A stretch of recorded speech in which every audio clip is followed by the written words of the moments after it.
I'm just setting up YouTube as well.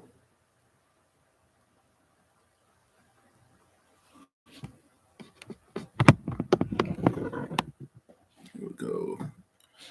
What's going on?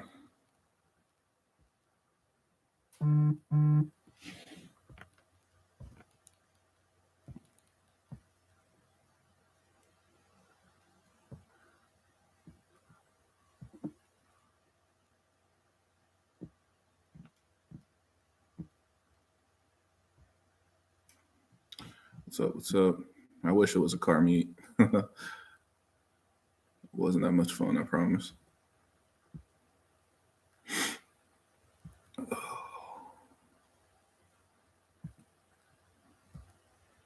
we got a little more traffic now. Maybe I need to start doing these later. I usually do it like after lunch, but we got more people out now. I'm on YouTube as well, so if that's easier for you guys, you can log into YouTube. I'm on YouTube and Instagram.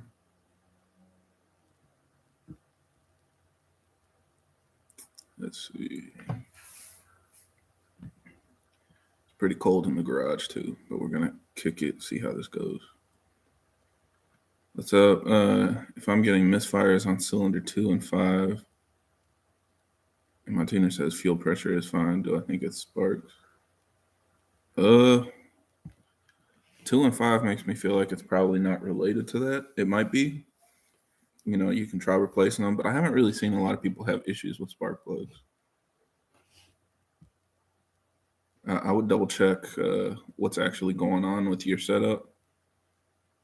Maybe there's like a boost leak or something.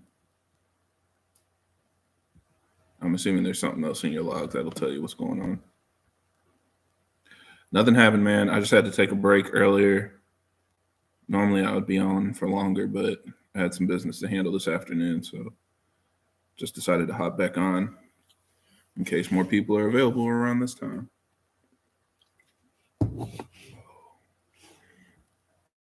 Hello, hello. Yeah, we got people from Germany still. I know it's late for you guys.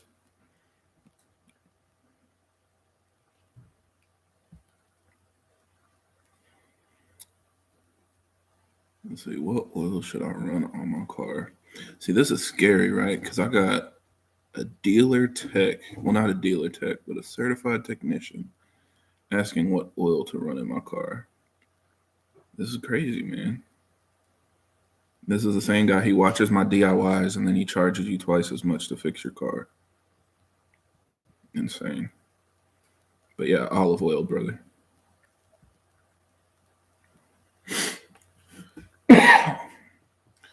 So somebody's asking, how much does stage 2 HPFP make to the wheels? It depends on your fuel. On 93 octane, it's usually around like 430, 440. But if you have ethanol, it'll be closer to 500, depending on, you know, your overall fuel quality and everything. Ultra Flow versus Pure 800.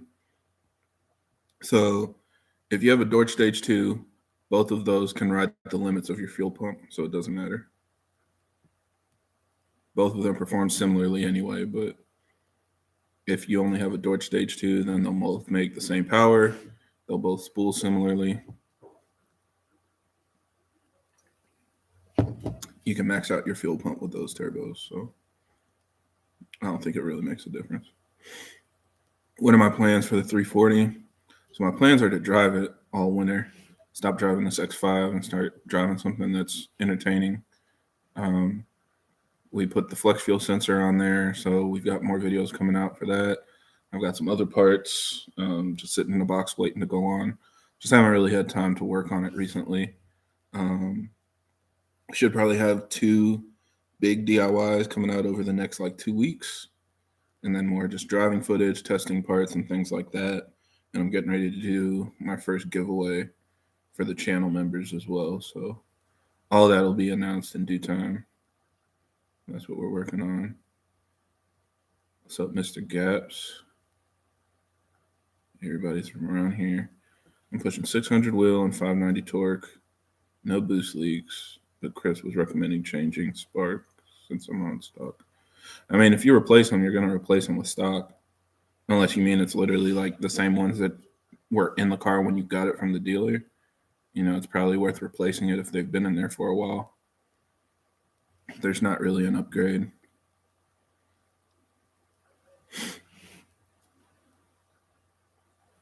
Let's see, that's insane. Yeah, man. Actually, I'm getting more and more respect for N54s for a performance standpoint, because not a lot of people upgrade them the same way we do. I think like the fuel pump upgrades are just not really, like, people don't pay that much attention to it. But if you really upgrade everything on an N54, you know, high pressure fuel pump, low pressure fuel pump, all that stuff, it can do pretty good on stock turbos. Just not a lot of people go that route because it's not as reliable and harder to work on. Let's see, do I think Ultraflow and TU pump and E30 can make 600 wheel? It'll be really close. That's like right at the limit of the TU pump with ethanol. So when I did my tune, we dialed it in like as perfectly as possible, and we hit 590. I think it just kind of depends.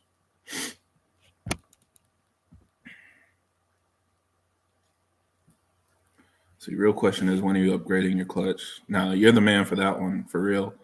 I've been, I reached out to Motive. I just haven't pulled the trigger yet. But that's probably the next step. Right now, I'm just enjoying the car. And everybody was laughing at me in the last video because I said, or maybe not the last video, but the one where I said that I'm pretty much done messing with the car and I'm happy where it's at. I legitimately am like good with it. So I'm sure that'll change eventually, but I'm really actually planning on just driving it next year. If it starts slipping or if I realize I'm hitting the limit or something, then I'll pursue it more aggressively. But the 550 clutch is still holding for now. What's up, everybody? Thank you for joining. Thank you for logging in on YouTube. Yeah, we're getting good traffic now. Lots of comments. Is the DME fully unlocked or still partially with FEM2? So there's two different things that FEM2 can do from my understanding. For example, like you guys just saw boot mode. I was going to make a video about it, but for S58 cars, they now have custom ROM available. The reason why that's only now available is because boot mode has to send that information to FEM2, and then when they unlock it, you have to give them all those details so that they can basically set it up for that. So the same way that we had like basic map tuning before, and then they had the upgraded like capabilities for map switching and flex fuel and all that, you can't just flash that on a FEM2 unlock DME. You have to give them that information, and they unlock it with that custom code built into, you know, the software that they put on it to upgrade it.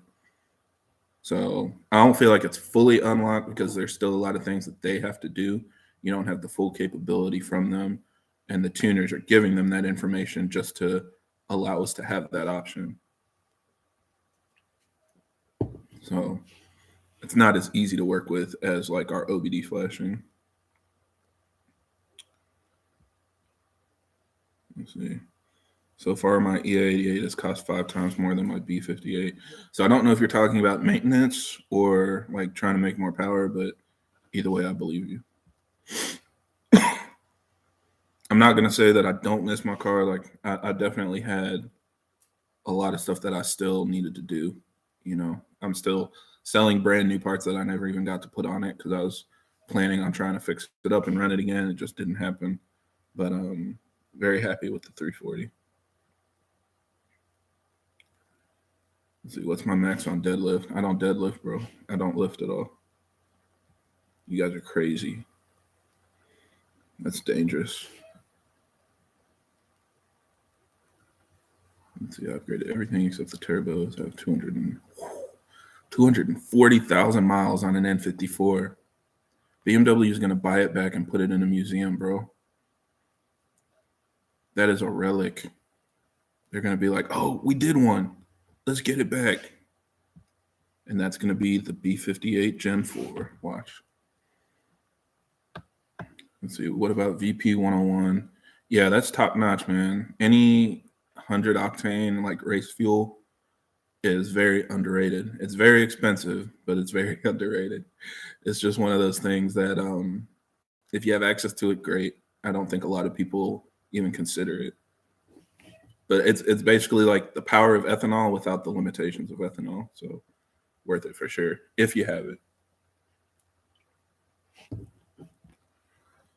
See, the 6 years I've been working on B58s is getting so annoying answering noob questions. Hey, man, we're all out here. I'm still being a noob. I'm working on a 340, and I have no idea what I'm doing with XHP. We're all here, man. Eventually, I'll know what I'm talking about. Just give everybody some time. Let's see, in watt, I break up top end. And if you have a log, that's going to be the easiest way to tell what's going on. Oh, you're talking about his misfire, yeah. Yeah, if it's misfiring up top, that's usually not like a fueling issue. It really just depends. I would take a look at your logs.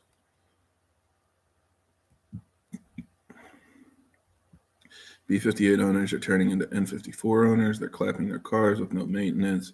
They're just doing ricer mods. Yeah, see, I keep hearing that from other people. So far, I'm good on my end. But there's one guy that can't stop saying that. B58 owners are the new N54 owners. Any input on where to get reliable vacuum lines for the 6466 kit? Gosh, I'm trying to remember. I'm pretty sure I brought my hose from like Home Depot, man. Like there are a lot of quality kits out there.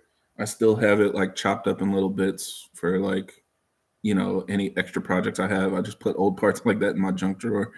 But you can get that pretty much anywhere. Just get like a long roll, like get it way longer than you need and cut it to length for each of your wastegates.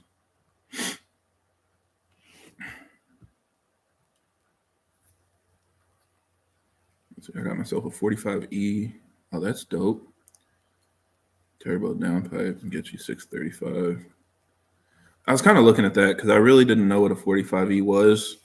And I started looking. I mean, I'd like to upgrade my X5 at some point to a B58. And it's just weird that they changed the name to 45E. I'm assuming there's more than just the engine and hybrid stuff maybe that's associated with that. But it's solid. And there's even like a, oh man, you kill me. I forgot his name. But he's got the B48 hybrid that he put a big turbo on and made like over 500 wheel horsepower. So there are options out there. If you can get somebody to tune it and make it all work in harmony, it's pretty cool. Let's see, best fuel upgrade for Gen 2 6-port. Yeah, I mean, you're going to need port injection. You can get an intake manifold if you want, but you'll have a little bit of headroom with just like a port injection plate before the manifold's really a limitation. And that's really your only option. Port injection, then low pressure fuel pump when you hit the limits there.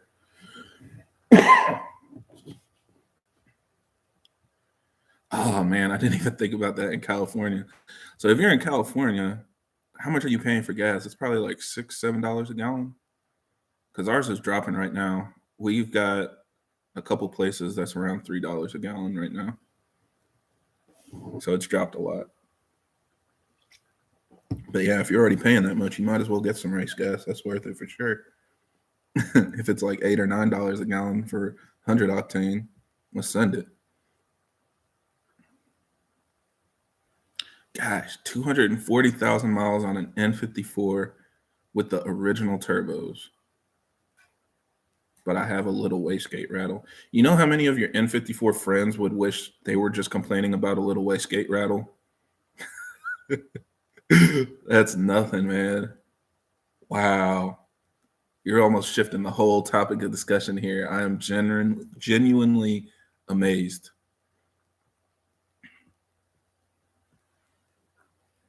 Kevin is slow. You don't have a clutch, man. Go back to your garage. See, I've seen 300,000 mile N54s. Bro, they don't exist over here. I don't know where you guys live. 300,000 miles on rollers, not on the street, because that's crazy. Yeah, maintenance for sure. And I mean, because I know there are some people, especially if they leave it stock, they tend to have pretty good reliability. But there were so many like recalls and just genuine issues that weren't maintenance related, like the design just sucked. I don't know if yours is like a later model, like when did they stop, like 2010 or something? But yeah, maybe you just ended up getting majority of that worked out.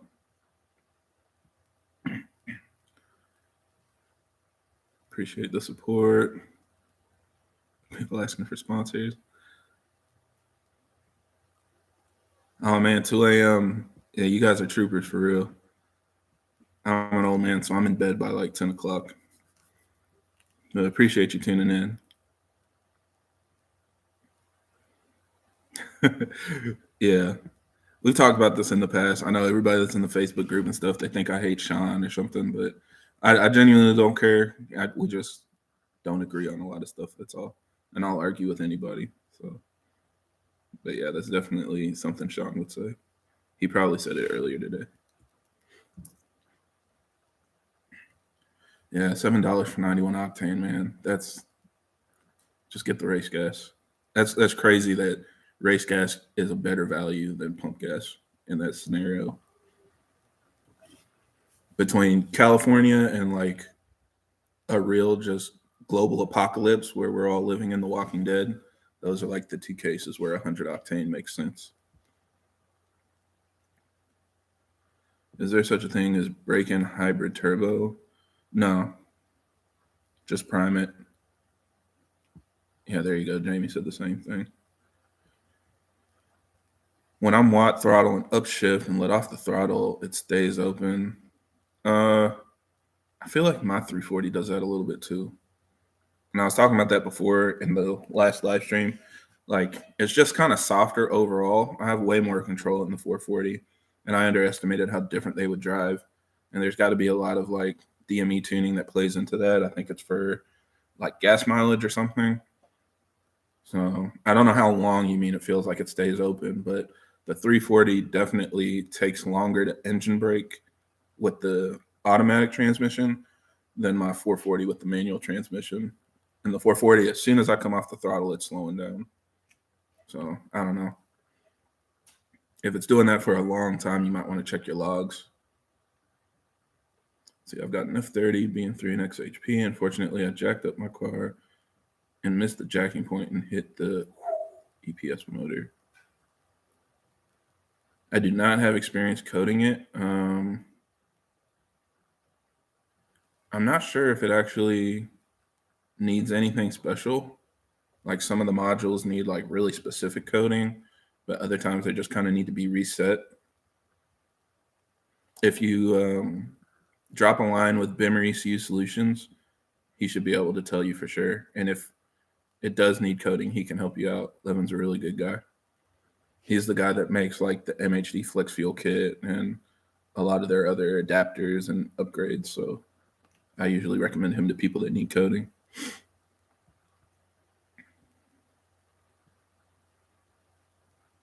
Yeah, don't tell people they don't need to prime. That's a trade secret. Let's see, is it worth getting the Ultra Flow? Only if you want to go fast. If not, save your money.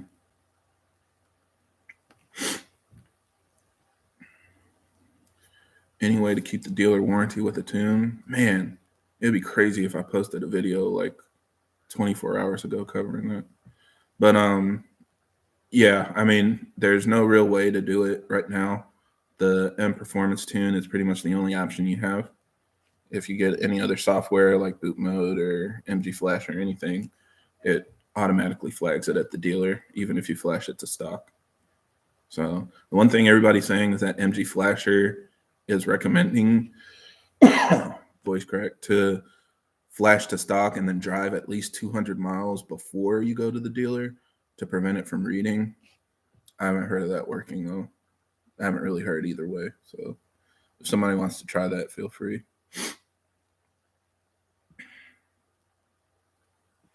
Let's see, who sells a plug and play reflex harness? I think Visconti does. I just don't really think it's worth it. Like the regular reflex harness works really well. And you can still mess it up with the plug and play stuff, especially like some of the sensors are pretty hard to reach. So yeah, that's just my recommendation. But I think Visconti sells one for Gen 1 as well. Will I ever get an N54? I highly doubt it. I almost got an N55, but I'll stick with what I know. An N54 would definitely be like a big learning curve for me. I know a little bit about them, but yeah, probably not anytime soon. I was thinking of getting a second DME and keeping the original one for service. So the issue with the DMEs, it logs a lot of information. And if you swap them for service, it would almost be better to do the opposite. It would almost make more sense to just swap one for like racing or something. Because if you're running a tuned DME for 5,000 miles and then you swap your factory one in, it's not going to just plug in. And the last thing you want is like a tamper dot that just messes with stuff, prevents everything from working together, and that'll flag it anyway.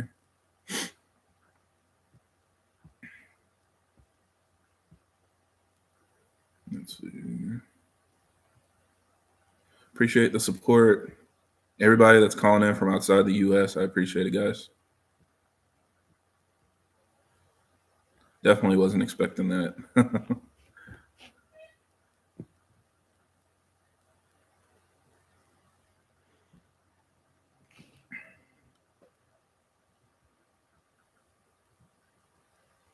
Let's see. Here in Germany, Euro 102 is 185 euros. But I don't know the liter to gallon. I don't know how that converts. I don't know if that's cheap or expensive. But 102 for you is different than 100 octane here. 100 octane is something crazy in Ron. I don't know, like 108 or something. Or maybe like 105. Our B58 intake so prone to suit similar to the N57.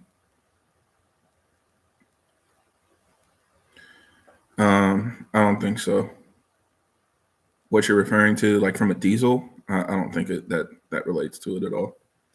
I haven't had any issues with the stock intake on my B58 or aftermarket. The only thing some people have is like the crankcase ventilation hose, like codes, but it seems like it doesn't matter. Some people just code it out. So let's see, Ultraflow over Pure 800. No, man. I mean, they're the same price now too. So before I used to really recommend the Ultraflow every single time, but now that the Pure 800 is the same price, it's a wash, in my opinion. You know, I'm sure somebody somewhere will test them back to back and prove that one is 0.2 seconds faster than the other, but I'm not really seeing anything crazy difference between them. Hey, what's up, man? Yeah, I'll be out next year. This year was just bad timing. I probably spent 10 out of 12 months tuning my car. So that was the only downside. Hey, you're finally on reflex. See? It'll be a good run. If you're faster, we'll have to see because I should have all my issues worked out now. But yeah, we'll see. I might need to drop some weight or something. Or do an auto swap. Stock intake manning boost threshold. So if you have like an upgraded turbo, like a hybrid or a full frame kit, usually I tell people around 30 psi or so. It seems to be an issue. I know some people are running more than that without a problem though, and I know some people that have cracked it with less. So it's really hard to say. I'm keeping mine below 30 psi. It's kind of arbitrary, but I'm hitting my power goals, and I feel like it's putting less risk on it instead of hammering a bunch of power at it and risking cracking something and leaving me stranded somewhere. Oh yeah, 5 seconds, 60 to 130. I'm gonna need a lot for that. We'll talk though. We'll talk. So you must have gotten your trans sorted because I remember that was your limit, and I thought that was gonna hold you down unless you upgraded that too.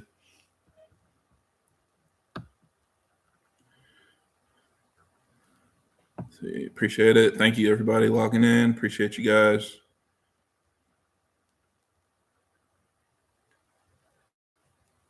Let's see. When the Gen 2 B58 will be unlocked, I don't know. I really don't know. I mean, it's not looking great. It's taken a long time, but the Gen 1 B58 took 3 years or like 2.5 years before it was unlocked. So we're kind of getting close to that point with the Gen 2, but keep in mind the Gen 3 has another new DME. So when they unlock the Gen 2, they're going to have to go right back to it to unlock these new Gen 3s.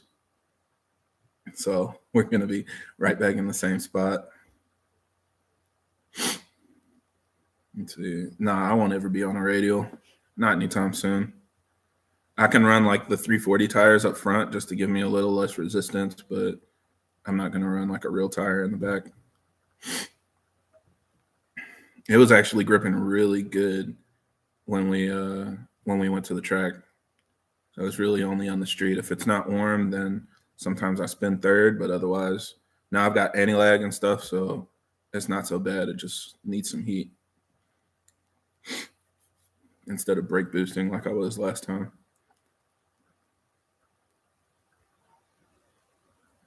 Let's see. Appreciate it, guys. Yeah, more people from Europe. What's up, everybody? I know it's after midnight for you. Appreciate you coming in. Do I know of any clunking issues on my F32? Every time I've had a clunking issue, it's been something that I forgot. I have heard of thrust arms. I don't know if you mean like braking. Well, you said, yeah, when you hit your brakes. Make sure that all of your tires and everything are torqued down properly. Make sure that your rotors are torqued down properly. Usually that's what causes it. If it was when you turn, then I would say maybe it's your steering rack. But if it's just when you hit the brake, there's something else. And I don't know if you can tell if it's coming from the front or the back. But that makes a difference too.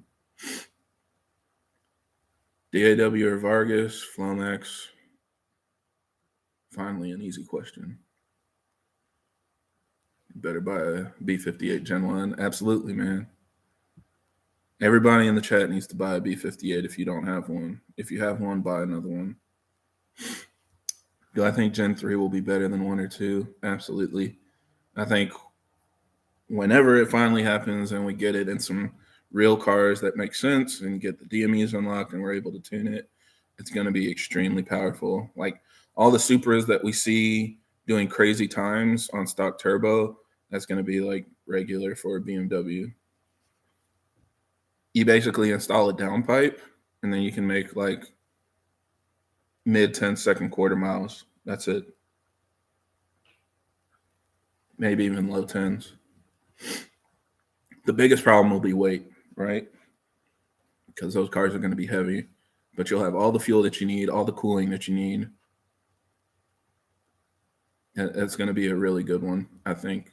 I just don't know when it's going to happen. I'm hoping like in the next 2 years is my prediction. In the next year would be ideal, but if not in the next 2 years, by like 2024 or 2025, we'll start seeing it in 2 and 3 series. It would be great if Ron 102 was available. Yeah, I don't know where that is. I think it's mostly in Germany, right? The people with 102. It performs similar to ethanol, but it's still not quite the same as E85.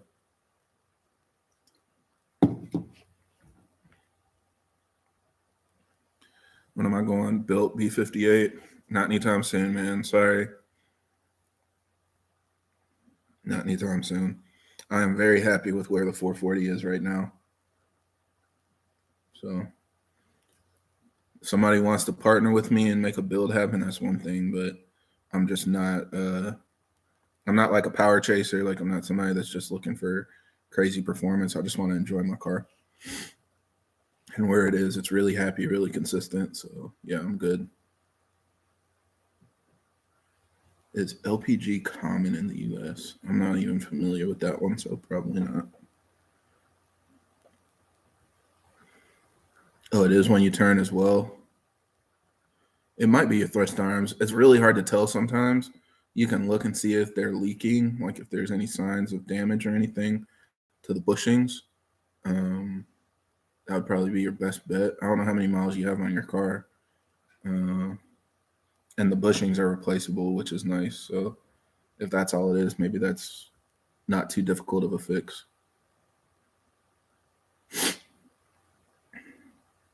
Yeah, Germany. Everybody that I know that runs 102, it's like a cheat code, and all of them are from Germany. Is XHP stage 3 reliable? Yeah, it seems like it.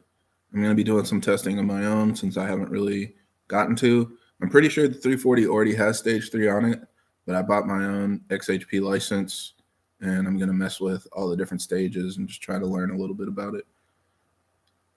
So video will be coming soon. Yeah, B58 on top, man. The Gen 1 was totaled at the track. I don't know if I should get a Gen 1 or wait for 3. I wouldn't wait for 3. If you want something to get going, like, Gen 1 is worth it. I have not looked into the diesels. We talked because I would like to get to know diesels a little better and try one at some point. I just haven't done any research myself because it's not a priority for me. So, yeah, I don't know how close they are to the B58, to be honest. I understand, like, the nomenclature, but I'm not sure. I feel like there are probably more differences than we might assume. My best quarter. Everybody asks me my best quarter. You guys think like I'm fast. It's slower than a 10, faster than a 15. How do you know when you need new spark plugs? I mean, if they're just worn, you can pull them and see it because the tips are like rounded and flat. The gap will be really big. You also, if you see like burn marks on them or like excessive wear, coloring, things like that, that's a good point to replace them. A lot of people are replacing them right now, talking about my spark plugs look like trash and they look like new. Ceramic's still white, like everything looks good. So it takes a lot to actually like wear out a spark plug.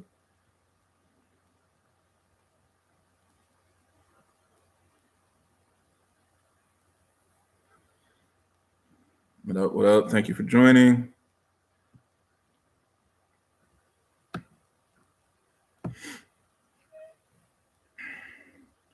Let's see, 9 something. No, I'm not in the 9s. Trust me. Found the latest BN3 tunes for G series, quite unstable. Strange gas off behavior. You know what? I do remember there was a time somebody was talking about boot mode tunes having some kind of issue like that. I can't remember what it was. Oh no, it wasn't that. It was you guys remember when the boot mode tunes would disable traction control like completely? And there were people with like stage 1 tunes talking about like their car was just spinning out. It's not funny, man, but golly. I'm telling you, every tuning software has issues. I hear people constantly complaining about MHD, MG Flasher, boot mode. Like everybody has problems. They don't talk about it a lot. If it's not happening to you, you might not hear about it. But none of them are perfect. That was a thread for like 2 days, and then they fixed it. So maybe just post up in the group. And if a bunch of other people say they have the same thing, then they can actually take a look at it.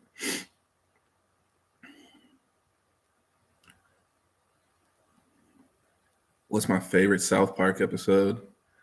That is a really good question. And I've been slipping on South Park too. I remember there was one point where I started realizing like that show was kind of next level. Like, when you're watching it at first, it's just funny. Like everybody's clowning or whatever. And then you realize like the different levels of jokes that they're putting into every single episode week after week. That show is goated, man. I got to think about what my favorite one is, though. How safe are B58 OTS maps? All right, so that's a good question. In my opinion, the stage 1 maps are great. The stage 2 plus maps are great. The stage 2 maps that are designed for just the downpipe are too aggressive for cars with just the downpipe. And I don't know why. They have no reason that it should be the case. But a bunch of people are running into like fuel pressure dips and things like that lately. So usually I tell people, if you're having issues on stage 2, just run stage 1 until you upgrade your fuel pump, and then run stage 2 plus. And then call and complain and ask them to make their stage 2 maps less aggressive so you can take advantage of your downpipe without upgrading your fuel pump.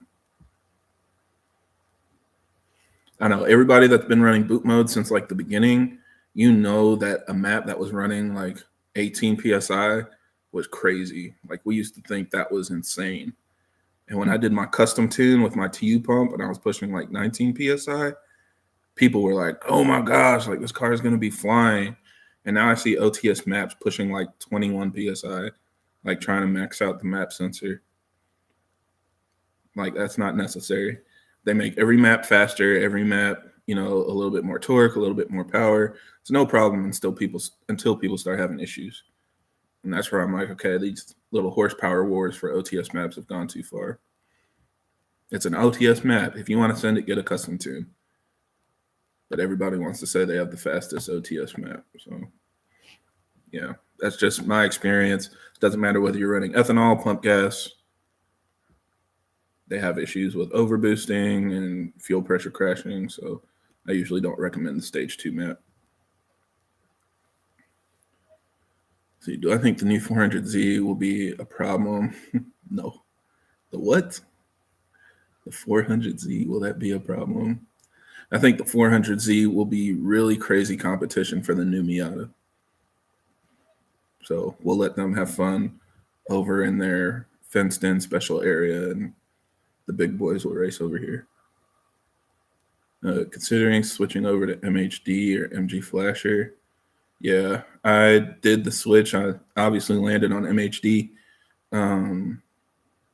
It just depends, man. MHD has a lot of features, though. I think boot mode's going to catch up soon. MG Flasher, I don't know when. But MHD is really solid in my testing. I run stage 2 with my DS2 and downpipe. Yeah, but you have a Dorch stage 2, remember? For just a stage 2 map, you're only supposed to need a downpipe.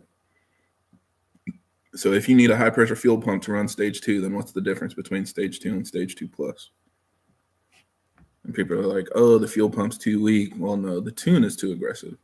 You should be able to tune a car with any setup. If a stage 2 map doesn't work with the hardware required for stage 2, then the map sucks. And you can quote me on that. Is it pointless to throw a gallon or two of E85 in a stock car? Mostly, yeah. My stock tune was running really well. It ran a lot of timing, actually, even on pump gas. But that's because boost was so low. So it didn't really seem to make a difference. When you start pushing more boost, then you start getting more issues with timing pull, and that's where E85 really helps.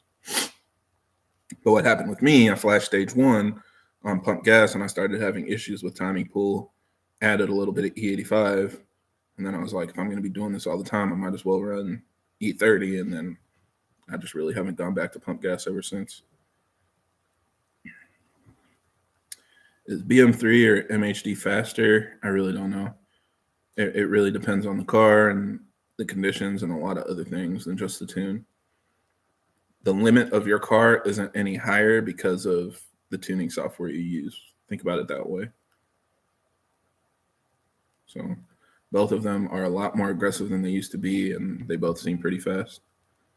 Especially the stage 2 plus or stage 2 HPFP maps with ethanol. You guys remember when they were going back and forth, like we had E30, then MHD had E40, then boot mode had E50, and they were like each trying to one up each other. It's like, whatever. I don't know. I don't feel like it makes that big a difference for it to matter.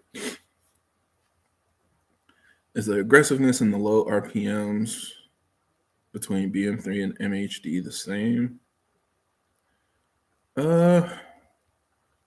Again, like the turbo doesn't spool faster on one tune than the other. Like in the past, they were even still pretty similar, even though MHD typically had a little less boost and a little more timing.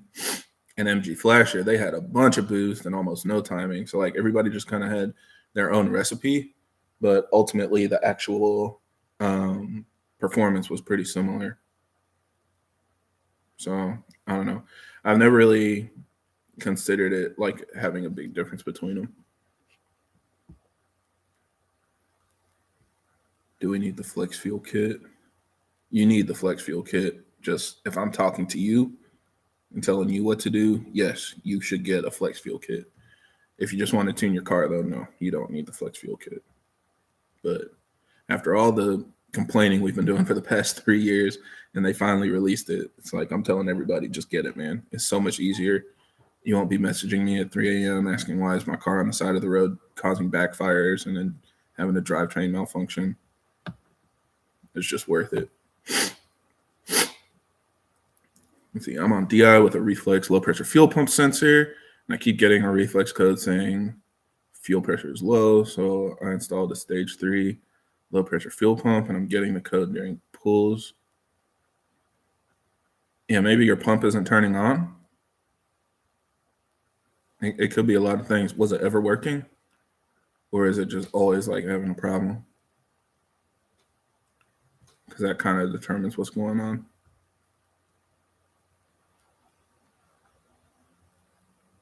And if you're on DI only, why do you need a low pressure fuel pump? That's kind of a stretch. You shouldn't really need that yet.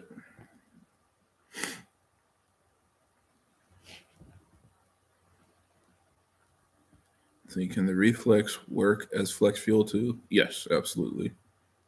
I'm using the reflex as my flex fuel sensor or my flex fuel kit. That's what sends the reading to the car. Basically, any flex fuel sensor that's wired into the DME the same way or into like that footwell module, like how the DOCRace and the boot mode one works, it can be read by your software boot mode or MHD. So there, I think in MHD you actually have multiple options because it has MHD, reflex, and then it says like Zetronics or whatever, which is like a generic kind of standalone flex fuel kit that a lot of people sell. That's the one that you want to pick if you're using DOCRace or boot mode or anything that plugs into somewhere else. So it works with any kit as long as it's wired into the car correctly.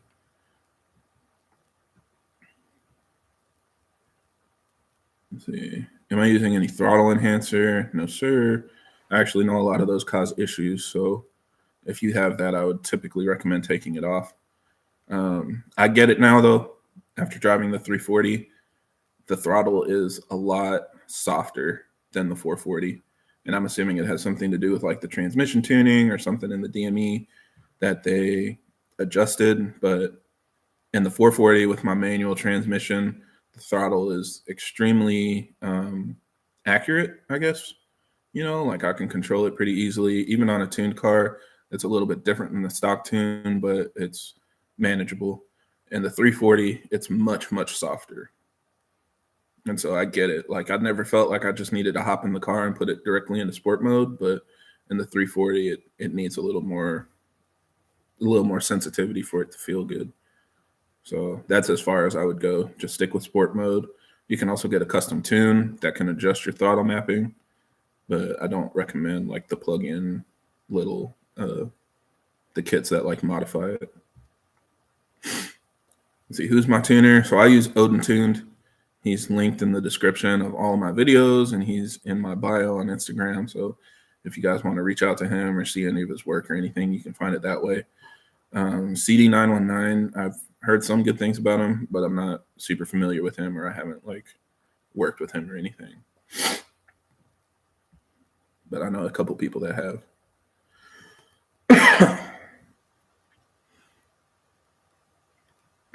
Appreciate it, man. Thank you, Panda Performance. That sounds nutty. I'm assuming your car is like all black and white. Do I think the stock engine block and tranny can hold 620, 630? 630 is going to be close to the limit of the stock transmission. Like between 600 and 650 is usually when it starts slipping in sixth gear. So it really just depends on how fast you're going. You can run a 60 to 130, a 100 to 200, a quarter mile, and all that stuff without going into sixth gear, then it's probably fine. But if you're trying to go faster than whatever it is, like 135, 140 maybe, is the top of fifth, then you might experience some slip. So stick with 40 rolls for now. See, new pump is working. I hear it turn on when I put power to it. I was having the low pressure code since stock. I can't install the pump till I figure out the low pressure problem. Are you sure you're not having like a fuel leak somewhere? Just kind of double check everything. And it should be throwing a code too. You should be able to see it in your logs. Because if you're running low pressure fuel, you'll also get low rail pressure. You'll probably get misfires. It usually throws a code for that. So it's kind of interesting. Make sure the pump is actually triggering too, because when you're driving, if the pump works with power, but it's not triggering when it hits boost, there may be another issue. Or potentially an open injector. That's still like, I guess it's possible. Like in theory, if you have an open injector, it'll prevent you from building up fuel pressure as well. But usually that causes other issues too than just chasing a low pressure code. But maybe worth checking your spark plugs, see if any of them are wet or anything, and that can lead you down that direction.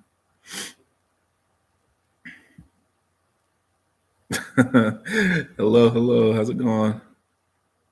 Long time since GE.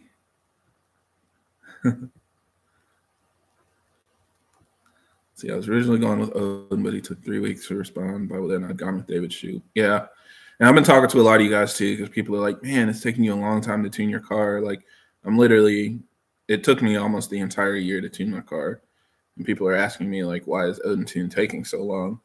So he lived in Russia, so that should give you enough frame of reference for anybody that's kind of aware of what's going on. He recently got out of there, thankfully.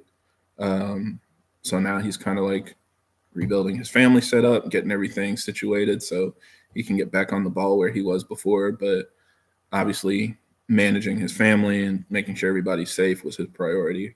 So that's why it's taking me a long time to tune my car. I told him, don't worry about it. I will run like a base pump gas map in the meantime, handle your business, worry about your other customers and stuff. So now we're only kind of recently, maybe since like November or so, getting things back going. So sorry to everybody. If I recommended him and you felt like he was taking a long time to respond, that's why. So thankfully he's out of there and he should be getting back on the ball now. See, with an intake, TU pump, high flow catted downpipe, what stage is that? That's stage 2 HPFP. Or stage 2 plus. Is it true that Gen 2 has more tuning options than Gen 1? No, not anymore. Ecutech supports Gen 1 now as well, so there isn't anything special about Gen 2 that would prevent Gen 1 from having the same tuning options. So yeah, just bought a 2018 M240. The dealer updated the software and the DME is locked. Is it worth going through the process of bench unlocking and using boot mode? Oh yeah, I think it's worth it. That's the only option that you have at this point, regardless of what tuning software you use. It's extra cost, but that's different from like the FEM2 unlock. Once you do the bench unlock, then you can OBD flash just like anything else. It gives you full control. So I definitely think it's worth it. It's cheaper than the FEM2 unlock or cloning or anything, and it gets your car right back to where it would be if you hadn't updated it at the dealer. How long have I owned my vehicle? So my 440, I bought it in September of 2017 is when I picked it up. So a little over 5 years. So with PI, what do you think a Flow Max will make? Like 700 to 750, like maxed out. It should be around there.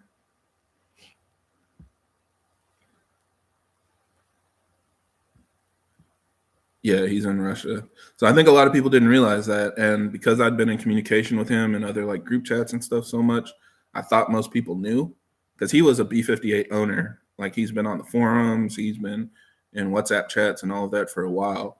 So a lot of people were familiar with him even before he started tuning, especially a lot of the newer people. I guess people just didn't know who he was or what his background was. So yeah, he was tuning from Russia. He lived in Russia, but him and his family recently got out of there to a much safer location. So I'm happy for him. Does Dorch high pressure fuel pump come with flex fuel options? So the fuel pump doesn't really affect your flex fuel options, right? I mean, it's going to be a completely separate component. Like you have a downpipe, you have a fuel pump, and you have a flex fuel kit, and all of those are interchangeable. Certain flex fuel kits that might work off of the low pressure feed line might not work with a Dorch high pressure fuel pump. Like you'll have to customize your fittings and connections. That's why I recommend the MHD one, because it works with everything. So, but if you have like a boot mode one that installs on your like fuel pump in the tank, that'll work with everything. You know, there are a lot of options. Reflex works with everything.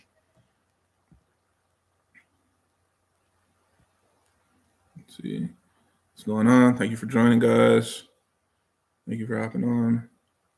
So you're getting the Flowmax 2.5 installed in 2 weeks. I'll run MHD with a custom 93 and E40 tune.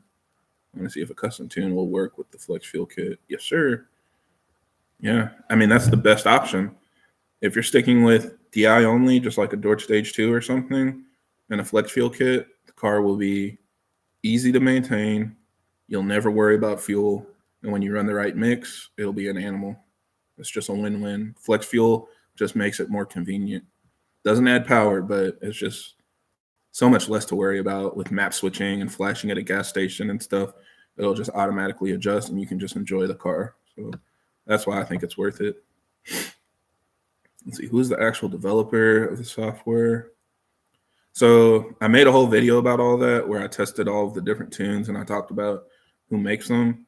Boot mode, the tunes are written by HC Performance. So Halim, if you guys see him posting in boot mode all the times, he owns HC Performance. MHD, those maps are written by Pure Boost. And then MG Flasher is written by, what is it called? I forgot the name of it now. But you'll see the tuners. I mean, they're even in the Facebook groups for the software. They're commenting on all the posts, and you're kind of like, how does this guy know everything? It's because he's the owner of the tuning company that does like their OTS maps and stuff. And then the actual owners of the tuning software also do a lot of the custom code as well. So they usually work on like the apps and all that stuff, and then they have a separate tuning company write the OTS maps for them.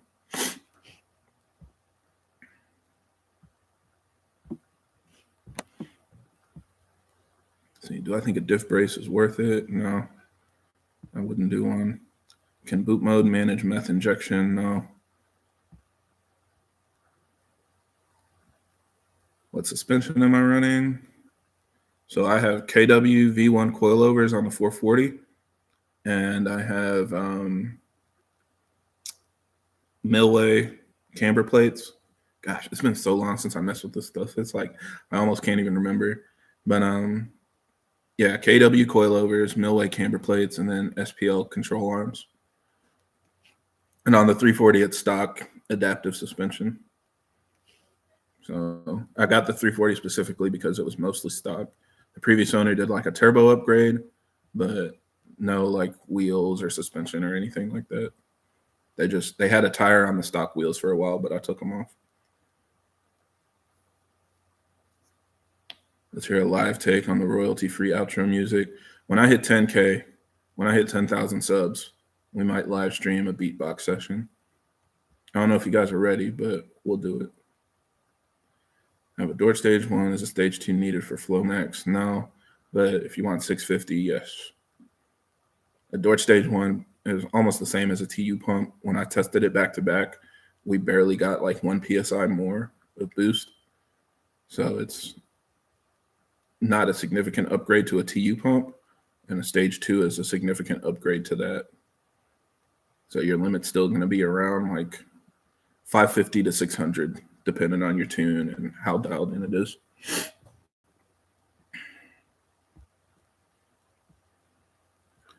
Let's see, what's the best way to launch X-Drive? M2 and brake boost or S2 with XHP? So I still have a lot to do with XHP to dial that in. I'll be making a full video once I get that kind of under my belt. Most of the people that I know that run really fast times start in manual mode, second gear, brake boost. And then once they get going, they basically shift over to sport and let the car just shift for them. I think you can dial in your shift points in XHP, and it's kind of going to vary. You want your car to stay around like 5,500 to 6,000 RPMs when it's shifting. So usually that means you want to shift around 6,500, but some gears are a little bit shorter, like don't have as much time in that gear as others. So I would play with like those shift points and then just do the regular second gear brake boost and let the car shift for you. Otherwise, you're always going to be timing it right or trying to time it right, and it's not worth it. Just let the car do it. Spencer, I see you yelling, do it, but I don't remember what I said that you want me to do. But it's probably going to happen, whatever it is. How much reliability? Oh, the beatboxing? Yeah, we'll knock that out. How much reliability do you lose with an upgraded turbo? What points fail at 600 to 650? So I don't see a lot of failures from upgraded turbos. Maybe like the PCVs, right? A lot of people have PCVs fail or valve covers fail, and it starts pushing oil. Probably the biggest thing that I think people underestimate is when they start having traction issues, they start trying to address the traction, and then that causes other things to break, right? So one of the big reasons why my car stays together is because if it spins, it spins. I don't care. But if I went and got hell-bent on making the car hook, that's when I'm going to start running into a lot more risk of things breaking, drive shafts, axles, diffs, all of that. So it's really just kind of up to you. Like if you run a really aggressive tire, you definitely want to upgrade your drive shaft. You most likely want to upgrade your axles as well, even though that's not as common, and things like that. It's just something to be aware of. Because as soon as you start beefing up components that slip, you put more stress on everything else. So just something to consider. That's why I say you guys don't need to worry about me. Don't be scared of me because I'm spinning. I'm trying to shift with my right hand and steer with my left hand and giggling like a schoolgirl. I don't really care that I'm not going anywhere fast. I'm just having a good time.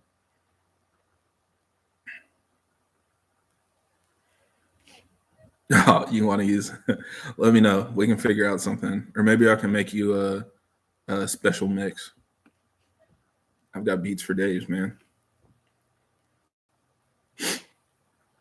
Let's see. What's the most idiot-proof off-the-shelf Stage 1 tune?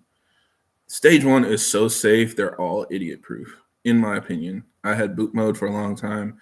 I never ran MG Flasher or MHD, but they're all about the same. I mean, I have MHD Stage 2 on the 340, but I haven't ran Stage 1. I mean, I guess I can try that too and see how it differs.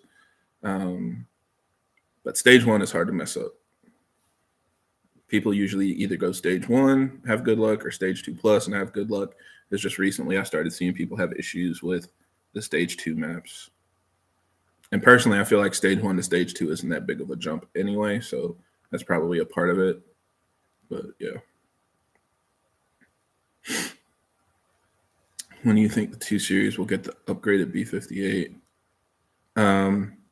If not next year, the year after. That's my assumption. I would hope next year, like at least it gets in the 3 Series. So the M340 should get it in 2024. I'm still waiting for confirmation on that. And then if like the 4 Series and 2 Series don't get it, then it'll just lag a year. So the 4 Series and 2 Series should get it in 2025. But we'll have to see. There's really no guarantees. There are a couple people posting leaks. If you guys look in the forums and stuff, there are some pretty good threads where you can get a heads up on things that are coming down the pipeline. So just kind of waiting to see what they say. What's the best Stage 2? The best Stage 2 is Stage 2 plus. I just added MHD Stage 2, catless downpipe, and MSD intake. Do I think the TU2 is worth buying next? The TU pump, you mean? If you want to run stage 2 HPFP, then get the TU pump, yeah. And it's definitely worth it. The jump from stage 2 to stage 2 plus is bigger than the jump from stage 1 to stage 2 because the fuel pump and ethanol is like a completely different animal.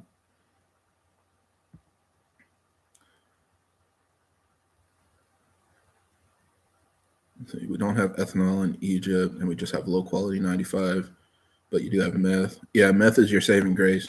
And there's some fast cars over there, man. I see a lot of fast guys over there, so I guess most of them are probably running meth. One of the guys, I think he was in Egypt or Israel or somewhere, but he had that turbo system stage 2 340 that ran like a 10 flat. It was pretty fast. Can I put methanol in the tank? Yeah, you can. I don't typically recommend it though because it's pretty corrosive. It's even more corrosive than ethanol. So I recommend running that. Yep, Kareem, you got it, man. His car was very fast. I don't think he has it anymore though. But yeah, I recommend running a separate auxiliary tank with a separate pump and all of that plumbed up to a port injection kit if you want to run meth. All right, we've been on here for a while, over an hour. Hopefully you guys feel like this is useful. See, I'm about to get boot mode in a week or two. I just bought the unlock. Got my 16340 at 79K. Should I buy some plugs and coils? Yeah, I mean, it's a good idea, especially if you haven't done any maintenance on it. Definitely, I would do plugs because they're supposed to be replaced, I think, every 60K. PCV diaphragm probably isn't worth replacing, but you can have an extra kit on hand in case it fails. I don't feel like replacing it prevents it from failing. It's going to have the same limit, and it works when it works. It doesn't work when you put too much stress on it. Best bet if you want to avoid that is to get a delete.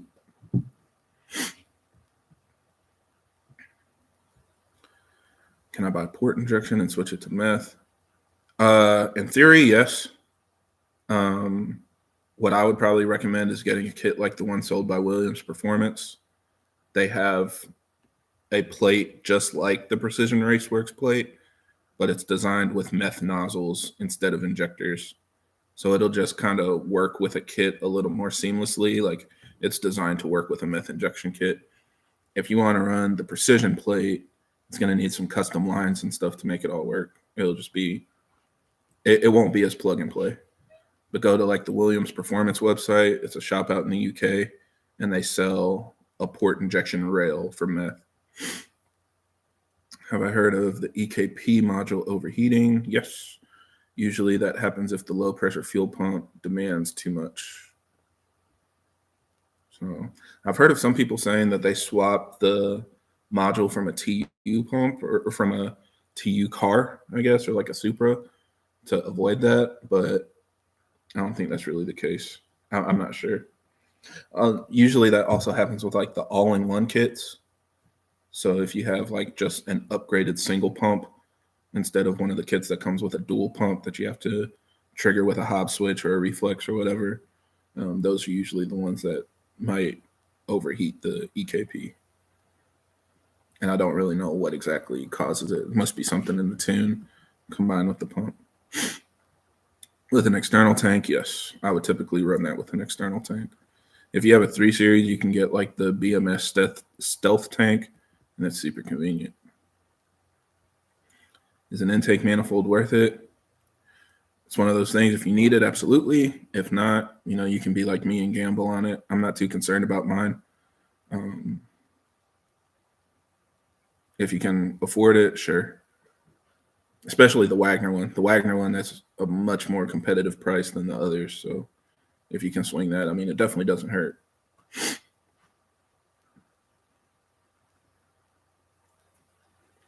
Let's see. Do you upgrade the plugs? You don't have to upgrade them. There's nothing to upgrade. Just replace them with stock plugs, stock gap, and you should be fine. The stock plugs work really good. I run Champions in my car. Some people run the NGK versions. They both seem to work pretty good. You have a Dorch Stage 2. If you have a Dodge Stage 2, you don't have an upgraded low pressure fuel pump, then the EKP shouldn't be overheating unless something else is wrong. I mean, sometimes they fail. So if it just fails, then it does. But if it's like you're continuing to burn them out, it almost seems like there's a wiring issue. Can ODS Stage 2 plus E40 with the DS2 get in the 10s? Yeah. There are a couple people that have done it. I think their shop car, like development car or whatever, ran a 10.7 or a 10.6, something like that. That's an M140 though. It'll be, a little harder if you have a 340 or 440. Yeah, so maybe explain it a little bit more. If you have the stock low pressure fuel pump and it burnt out once, that's just like a failure, right? Like sensors can fail, controllers can fail. But if you're saying like it keeps failing, then that's a different problem. Oh, it's the first time? Yeah, just replace it. Just replace it. It happens sometimes. Sometimes the stock low pressure fuel pump fails as well. So it's not necessarily like a tuning problem. It's just sometimes the equipment wears out. That's all. Has BMW ever confirmed an end-to-end development of the new internal combustion engine models like Audi has for 2026? So I don't know that I've seen that. I feel like majority of everybody, especially if you're a European manufacturer, you're basically working against whatever the EU has determined as like a deadline, which I thought it was 2030 and then they extended it to like 2035, right? Obviously people like Mercedes were already making sure they did that. Like you saw the new C63 as a hybrid, a 4-cylinder hybrid. But I don't know that I've seen that specifically from BMW. I do know that the current generation of B58 TUs in like the M340 and M440, they extended it at least to 2027. So the assumption was that whatever the next generation of vehicles will be that are coming with hybrids got delayed to like at least 2028. But I don't think like they've said like a specific date. Will there never make just internal combustion engines again? I'll have to look that up. But again, yeah, if you guys look up on like BimmerPost and stuff, there are a couple threads posting leaks and information about upcoming models and things like that. And that's the latest information that I saw. They're at least running it through 2027. So the soonest they would do that for like the 3 Series is 2028. Let's see, 2020 M340, best place to send DME for unlock. You can actually send it to Wedge Performance. That's a new one that I heard of. I didn't realize they did it, but they're a good tuning company, and they also do unlocks. You can also send it to Twisted Tuning. So Twisted Tuning is on the East Coast. Wedge Performance is on the West Coast. So depending on whatever's closer, you can go that route, and then they can get it back to you faster as well. So you have the least downtime. And MHD is still solid. Let's see. Oh, I'm falling behind on comments. Sorry, guys.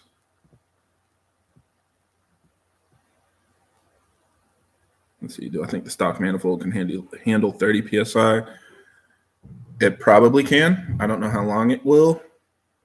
I think somebody just told me they're running like 36 PSI on the stock intake manifold. So he seems to be having good luck with it. But I know people that have broken it at like 25 PSI. So it really just depends. Yeah, definitely possible with weight reduction. That's one of those things that people underestimate. But if you're willing to like pull out your seats, drop your exhaust and stuff like that, it gives you a significant performance benefit. What fuel do I run? So I've been running full E85 for a couple months now. I run full E85 whenever I can. I was running a mix last year because I only had my Dodge Stage 2. But when I added port injection back in March or whatever, I started tuning my flex fuel kit, and we started running full E85, tuning the full E85, and I just never stopped. So I really need to switch to pump gas because it's cold and the car isn't being driven as much, but I don't feel like it, and you can't make me. So we're going to run the E85 as long as I can.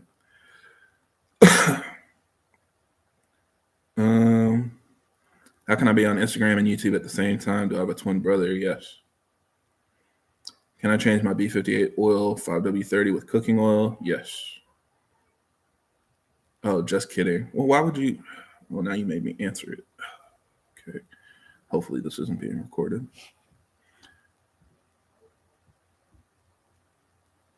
Somebody might be picking this up. Wedge helped me with my N54 car. Yeah, man, they're still in the business. They have a different tuner for B58 cars, but he's solid. He tunes a lot of fast cars, so I definitely recommend it. How big of an issue is carbon buildup? It's not an issue. Our PCV systems are not strong. I shouldn't say strong, but it runs very efficiently. That's still not really probably the best way to say it. But as far as like having a lot of blow by and stuff, our cars run really clean. So I don't know. I think, who was it? Trevor, he installed his port injection at like 110,000 miles or something. And when he pulled his intake manifold, his valves were completely clean. Let's see, can I just inject through the charge pipe, a 50-50 mix? I do not recommend it. Charge pipe injection, the only thing that I would recommend is potentially water. And you should be spraying just enough water so that it will evaporate and give you better cooling. But I would not spray fuel in the charge pipe. How do I feel about running leaded ethanol? I will likely run pumpy, but for dyno and big races, maybe going back to leaded. Is it that much of a benefit? I don't see it being much of a benefit. And aren't you getting barrels already? Is that what you're saying? It's leaded? Because if you get like Ignite or basically any racing ethanol, that's higher quality than pump. I didn't know that was leaded, if that's what you're saying. I missed that memo. That sucks, man. I don't know. I'm not a fan. Like it tears up your engine too, especially if you're running port. It's not ideal. I mean, but you already know what you're saying. If you say your O2s are new, like you'll be replacing stuff more often. Oh, Renegade. Yeah, I'm not familiar with that one. I mean, VP, Ignite, like a lot of the ones that I'm more familiar with, I don't think those are leaded.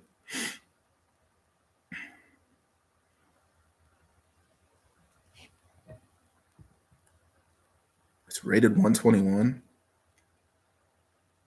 That's your sauce. How did I not know that?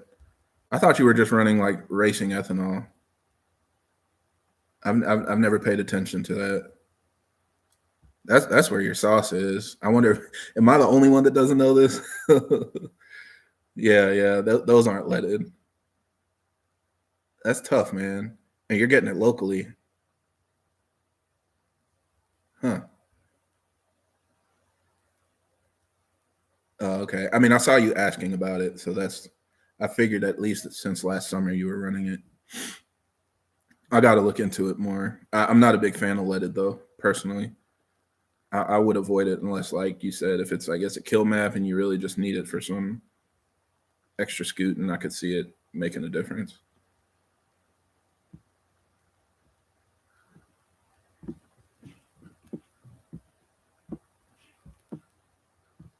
Sorry, I'm getting stuck in the map. Yeah, I mean, it's different for you, obviously. I guess it just depends. O2 sensors for sure, potentially other sensors. Like watch your fuel lines and stuff too. You'll want to flush it out at least every once in a while.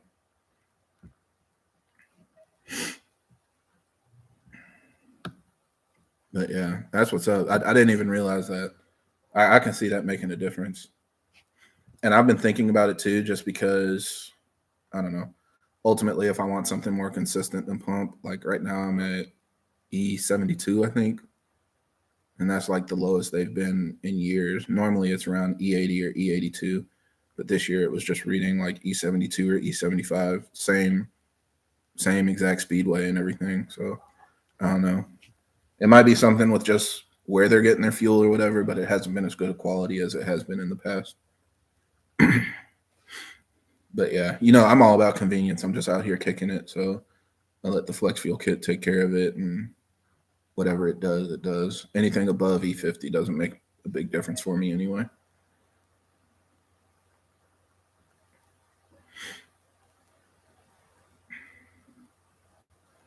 Yeah, that's solid. My car is probably good for like 6.8. I think that's where you were last year. And when we got that good run, we were pretty much dead even. I think it's going to have a little more consistency now, because last year it was just being annoying. Now with the port injection, fixed all the exhaust leaks and everything. So hopefully it'll be like a consistent 6.8, maybe even 6.7 car. So yeah, but more than that, I need a clutch and more boost. We're still babying it right now. It was different, man. And I mean, because I had to shift. Like, I think with the anti-lag and everything, it'll be more consistent. But we were running similar times last year. So it was really like, it was exactly what we said, right? Whoever got the better hit, whoever better, boost or whatever. Like, if it was more consistent, that's what really made the difference. But we'll see next year, man. We'll see. I got to see it for sure. And I still, because you've told me about 3 different turbos now, so I don't even know which ones you ended up with. But we can talk offline.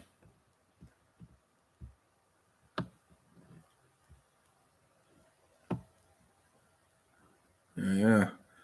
All right, I'm probably going to wrap up, everybody. Appreciate you guys joining in.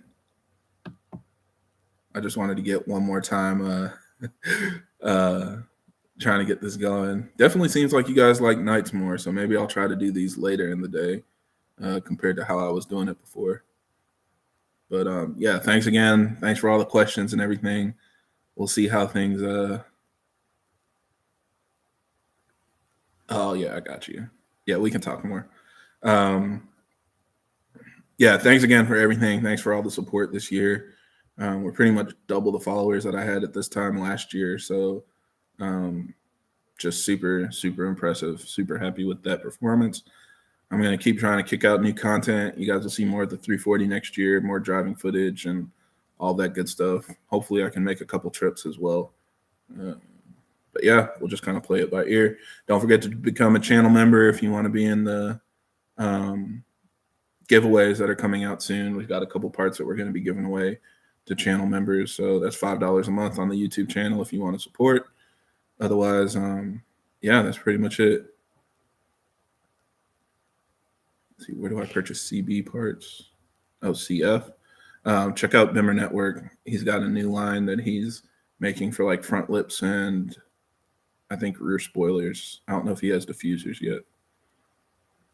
But you can go through my link and use my discount code, and I can take off a couple. And he also has a replacement program for front lips. So if you break one, your second one's half off. Let's see. All right, one last question. What part would I replace first on a stock M240 to increase reliability? The only real thing you have to worry about is the PCV. So you can do a PCV delete. I'm assuming you're talking about like a 2017 to 2021, like a Gen 1 M240. If you have a Gen 2, don't do anything, just drive it. Yeah, if you have a 2019, you can do like a PCV delete just to help make it a little more bulletproof. That's probably where I'd start. All right, man. Appreciate it, everybody. I'm going to hop off. Thanks again for the support, and we will talk more later. Yeah, PCV delete. Go to Ross Racing Performance, and you can get a PCV delete kit. Same one I run. I got a couple videos on my channel, too. All right, taking off now for real. See you guys later. Thanks.